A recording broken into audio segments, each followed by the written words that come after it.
Halo semuanya, selamat datang kembali di channel kami, Sidem Kopi Gayo. Channel yang membahas seputaran industri kopi yang ada di Tanah Gayo, Provinsi Aceh. Kali ini, kami berkesempatan untuk mengunjungi sebuah tempat proses jemur kopi yang ada di kota Takengon, Kabupaten Aceh Tengah. Nama tempatnya adalah Sintep Kopi.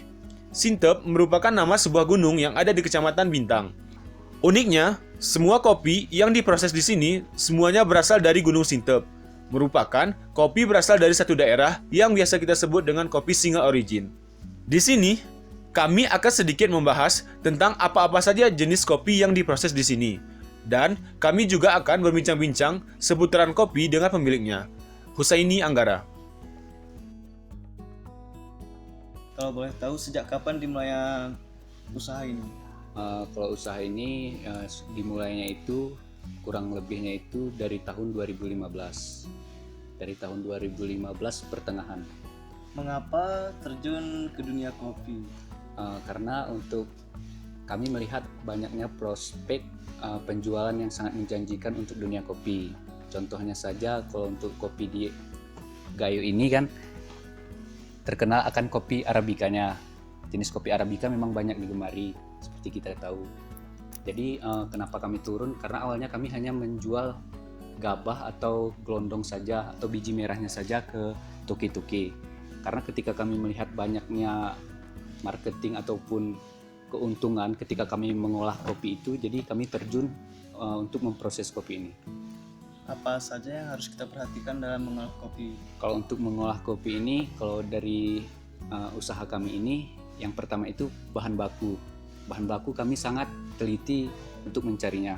Karena untuk bahan baku itu sendiri, kami tidak mencari ke daerah-daerah lain, khusus daerah Sintep saja. Dan itulah yang untuk nama usaha kami ini Sintep Kopi. Jadi kopi Arabica, Longberry, dan sejenis-jenis lainnya itu semua dari sana, daerah Sintep. Apa saja yang harus kita perhatikan dalam bersaing di dunia kopi? Kalau untuk bersaing, tentunya setiap perusahaan itu memiliki cara yang berbeda. Kalau untuk usaha kami yaitu lebih ke prosesnya. Proses mulai dari pemetikan, pengolahan, sampai penjemuran, kemudian proses DP atau defect, sampai ke penjualannya itu sangat menentukan keunggulan dari kopi kita.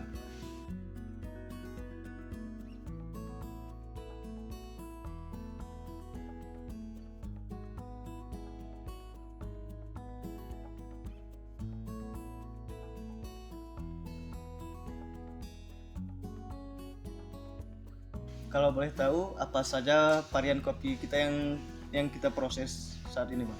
Kalau di sini kami memproses ada wine, ada natural, ada honey, longberry, piberry, kemudian ada juga kopi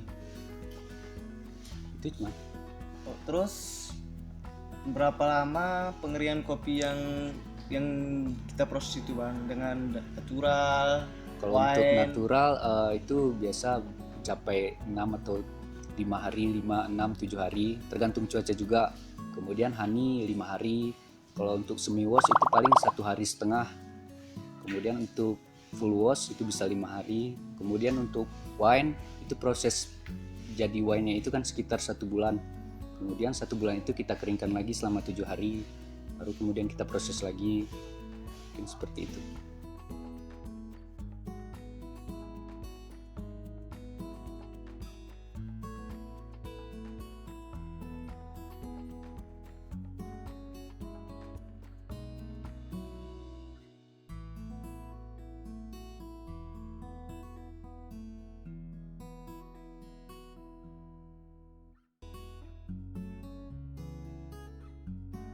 Dan varian apa yang banyak diminati di kalangan masyarakat itu, Bang?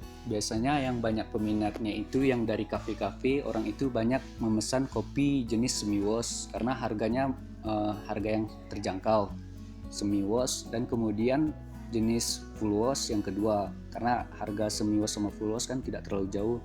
Untuk honey, natural, dan wine sendiri itu biasanya banyak dipesan oleh orang-orang yang memang untuk konsumsi sendiri.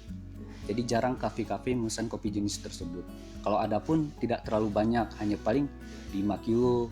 Sedangkan untuk full wash dan semi wash ini mereka memesannya itu bisa mencapai 10, 20, dan 50 kilo dalam sekali pengiriman. Oh.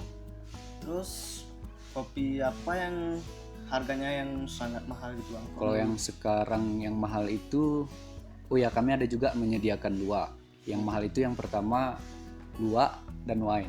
Dengan harganya kisaran berapa tuh bang? Kalau harga biasa kalau misalnya kita ngirim ke luar itu bisa mencapai 300.000 untuk wine dan luwak per kilo. Oh kisarannya bang. Nah, itu green bean. Terus Biasa kita memang mengirim green bean ke sana. Jadi di sana nanti di roasting sendiri sama orang.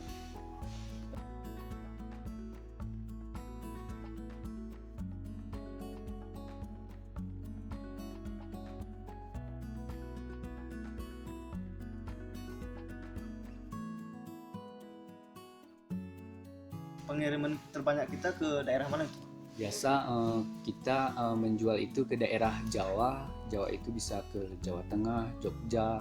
Untuk ke daerah Aceh sendiri ada, tapi tidak terlalu besar karena mungkin kita kalah bersaing dengan perusahaan-perusahaan ataupun usaha lain yang ada di Aceh Tengah. Jadi istilahnya kami di sini baru merintis. Jadi kami menjual ke sana sesuai dengan pesanan orang dan kafe juga. Kalau wine tadi kenapa bisa 30 hari prosesnya bang? Apa-apa saja fase prosesnya itu bang? Kalau untuk fasenya mungkin lebih kalau kita memetik kopi ini, jadi kopi itu kita petik langsung, kemudian kopi itu kita boleh masukkan ke dalam sebuah plastik ataupun ke drum, tapi harus dengan syarat harus kedap udara, tidak boleh ada udara yang masuk, apalagi ada serangga yang bisa masuk, karena itu bisa mempengaruhi proses fermentasi. Kenapa bisa 30 hari? Karena proses fermentasi kopi wine ini memang betul-betul sampai kering, sampai hitam, hampir sama seperti natural. Apa yang kita bilang? Fermentasi lah, seperti buah ragi kalau bisa kita bilang.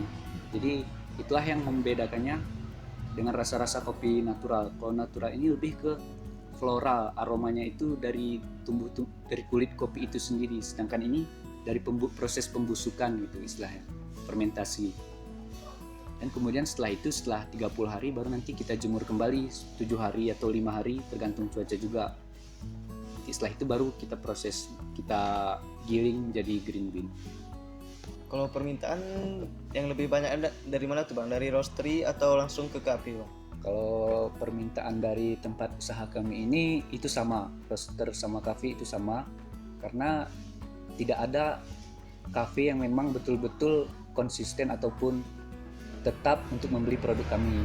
Mungkin mereka mencoba dari produk-produk yang lain, mencoba produk kami, jadi ketika mereka suka dengan produk tersebut mereka membeli.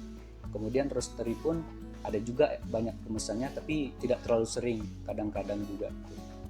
Kalau misalnya ada yang bekerja sama baru bisa kita bilang istilahnya banyak pemesannya gitu kan. Karena ini sama antara roastery sama cafe sama.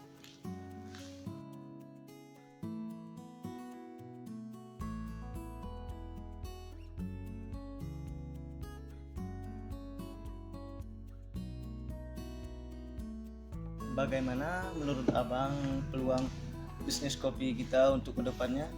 Kalau untuk bisnis kopi yang saya lihat ke depan ini, bisnis kopi ini semakin baik, prospeknya itu semakin baik karena untuk kopi ini jarang harganya itu turun drastis. Kalau turun pun ketika harga kopi murah itu bisa hanya sedikit saja penurunan harga kopi. Tidak seperti bahan-bahan baku lainnya seperti cabai dan bahan-bahan sembako lainnya. Kalau untuk kopi ini harganya itu masih bisa stabil, bisa kita kontrol. Apa saja kendala yang kita hadapi di lapangan? Kalau kendala yang kami hadapi seperti di lapangan itu ya, kalau untuk penjemputan bahan baku sendiri kami memang istilahnya itu jauh ke gunung dan itu memerlukan waktu yang lama, dan kondisi jalan pun itu sangat sulit karena memang kondisi jalan ke daerah Sintep ini memang jauh dan jalan ke sana pun banyak berbatu. Jadi mungkin kendalanya lebih ke situ. Yang kedua kemudian seperti faktor cuaca. Faktor cuaca juga sangat mempengaruhi dalam proses pengeringan kopi. Nah, jadi semakin bagus cuaca maka proses pengeringan pun semakin cepat. Dan faktor lainnya ya seperti ketika banyak pemesanan seperti produk-produk seperti wine, honey, natural, dan kami tidak menyediakan karena mungkin kami belum sempat mengolah kayak gitu. Menurut abang untuk petani kedepannya apa solusinya biar supaya petani-petani kita maju dan berkembang? Kalau untuk solusi dari saya sendiri, yaitu pertama untuk penanaman sendiri, mulai dari awal itu harus kita perhatikan jenis kopi apa saja yang ditanam. Kita tidak boleh menanam biji kopi yang memang asal-asalan gitu. Kita lihat prospek kedepannya itu apa yang digemari oleh pasaran. Kemudian kopi itu yang kita tanam. Jangan kita menanam kopi apa yang banyak ditanam oleh orang, tapi tidak ada prospek marketing atau penjualannya ke depan. Contohnya saja seperti Arabica, seperti Longberry atau Piberry, itu kan banyak digemari. Jadi kita bisa menanam biji-biji kopi tersebut. Dan kemudian untuk petani bisa juga mencoba mengembangkan usaha kopinya, seperti jangan hanya memetik lalu menjual ke toke, pengepul. Jadi bisa juga mengolah sendiri, belajar usaha sendiri. Jadi nanti sedikit demi sedikit kan kita mengerti bagaimana prosesnya. Jadi kita bisa merasakan bagaimana keuntungan dari kita berusaha kopi ini.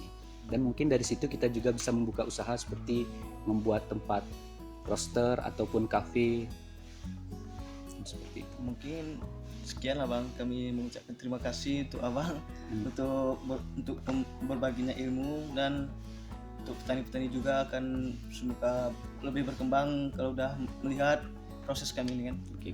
Terima kasih Bang.